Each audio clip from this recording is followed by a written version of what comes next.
Assalamu Walaikum. Hello friends, how are you? Welcome back to my another video. In this video, I am going to show you how to make selected text superscript in Affinity Publisher. Let's get started. Firstly, we have to open an Affinity Publisher document. Now we want to make the selected text superscript. Firstly, select a text. Click the text frame tool and select a text. Now I select the G text.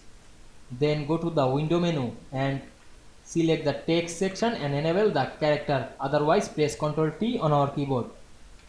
Then go to the character settings option and enable the position and transform. Then we select the superscript and subscript.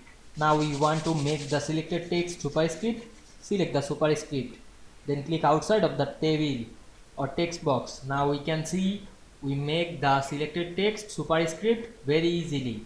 I hope you enjoyed the video. Please like, comment, share and subscribe my channel. Thanks.